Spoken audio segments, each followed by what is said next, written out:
माननीय सदस्यगण, संसद के इस समवेत सत्र को संबोधित करते हुए मुझे हार्दिक प्रसन्नता हो रही है।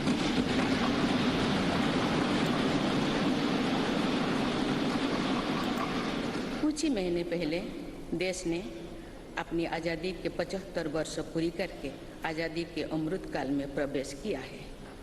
आज़ादी के इस अमृत काल में हजारों वर्षों के गौरवशाली अतीत का गौरव जुड़ा है। भारतीय स्वतंत्रता संग्राम की प्रेरणाएं जुड़ी है और भारत के स्वर्णिम भविष्य के संकल्प जुड़ी है। अमृत काल के ये 25 वर्ष का कालखंड स्वतंत्रता की स्वर्णिम शताब्दी का और विकसित भारत के निर्माण का कालखंड है।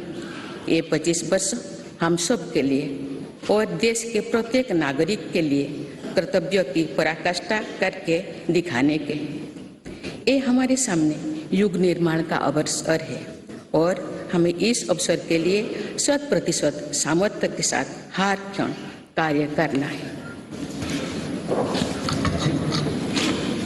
हमें 2047 तक ऐसे राष्ट्र का निर्माण करना है जो अतीत के गौरव से जुड़ा हो और जिसमें आधुनिकता का हर स्वर्णिम अध्याय हो। हमें ऐसा भारत बनाना है जो आत्मनिर्भर हो,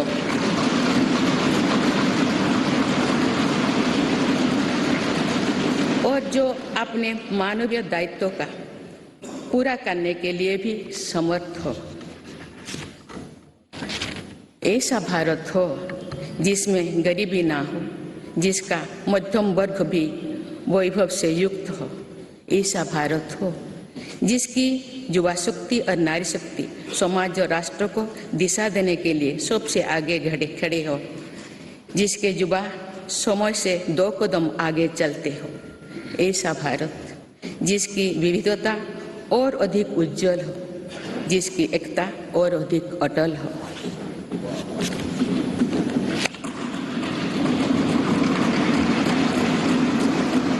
दो 2047 में देश जब इस सच्चाई को जीवंत करेगा तो निश्चित रूप से उस भव्य निर्माण की नींव का अवलोकन और आकलन भी करेगा।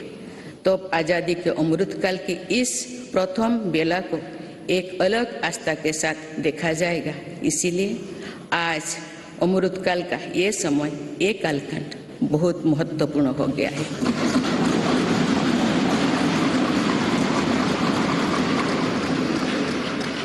माननीय सदस्यगण, मेरी सरकार को देश के लोगों ने जब पहली बार सेवा का अवसर दिया तो सबका साथ सबका विकास के मंत्र से हमने शुरुआत की थी।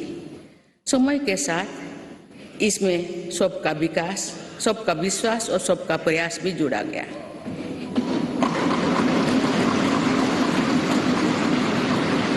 यही मंत्र आज विकसित भारत के निर्माण की प्रेरणा बन चुका है। विकास के ये कर्तव्य पथ पर चलते हुए मेरी सरकार को कुछ ही महीने में 9 वर्ष पूरी हो जाएगी।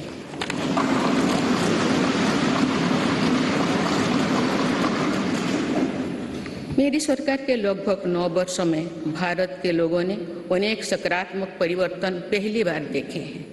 सबसे बड़ा परिवर्तन ये हुआ है कि आज हर भारतीय का आत्मविश्वास शीर्ष पर है और दुनिया का भारत को देखने का नजरिया बदला है।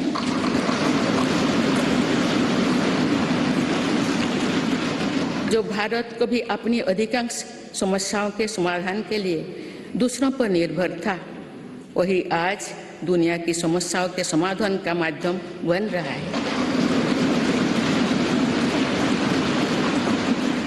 जिन मूल सुविधाओं के लिए देश की एक बड़ी आबादी ने दशकों को तक इंतजार किया, वे इन वर्षों में उसे मिली है।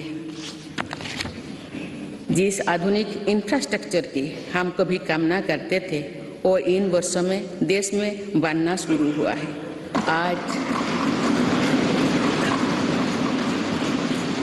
आज भारत में ऐसा डिजिटल नेटवर्क तैयार हुआ है जिससे विकसित देशों में प्रेरणा ले रही है। बड़े बड़े घरेलू सरकारी योजनाओं में भ्रष्टाचार की जिन समस्याओं से देश मुक्ति चाहता था, वो मुक्ति अब देश को मिल रही है।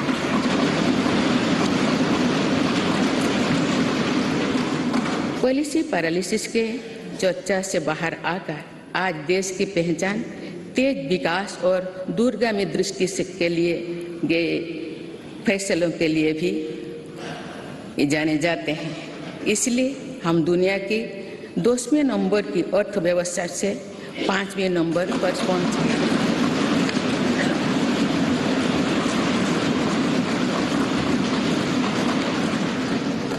यही वो नींव है जो आने वाले 25 साल में विकसित भारत के निर्माण के आत्मविश्वास को बुलंद करेगी।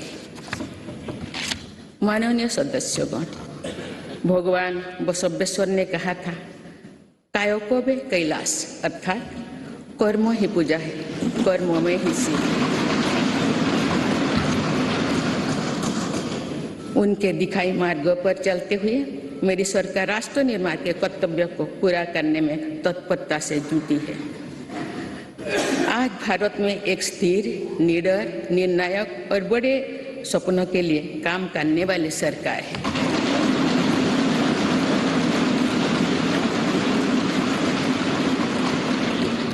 आज भारत में ईमानदार का सम्मान करने वाली सरकार है। आज भारत में गरीबी को स्थायी समाधान और उनके स्थायी सशक्तिकरण के लिए काम करने वाली सरकार है। आज भारत में अभूतपूर्व स्पीड और स्केल पर काम करने वाली सरकार है। आज भारत में इनोवेशन और टेक्नोलॉजी के माध्यम से जन कल्याण को सर्वोपरि रखने वाली सरकार है। आज भारत में महिलाओं के सामने से हार बाधा को दूर करने वाली सरकार है। आज भारत में प्रगति के साथ ही प्रकृति का भी संरक्षण करने वाली सरकार है। आज भारत में विरासत के संरक्षण के साथ ही आधुनिकता को बढ़ावा देने वाली सरकार है। आज भारत में अपनी वैश्विक भूमिका को लेकर आत्मविश्वास से आगे बढ़ने वाली सरकार है।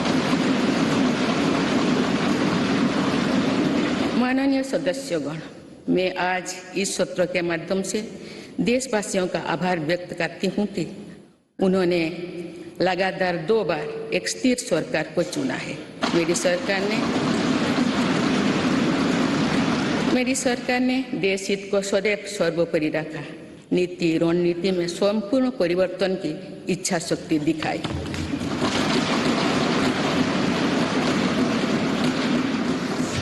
सर्जिकल स्ट्राइक से लेकर आतंकवाद पर कठोर प्रहार तक, LOC से लेकर LAC तक, हर दुस्साहस के कड़े जवाब तक आर्टिकल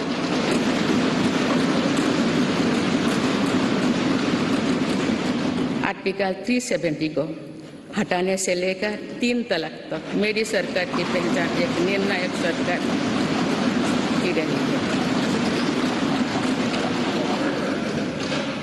स्थिर और निर्णायक सरकार होने का लाभ हमें 100 साल की सबसे बड़ी आपदा और उसके बाद बनी परिस्थितियों से निपटने में मिल रहा है। दुनिया में जहां भी राजनीतिक अस्थिरता है, वह देश आज भीषण संकट से घिरे हैं।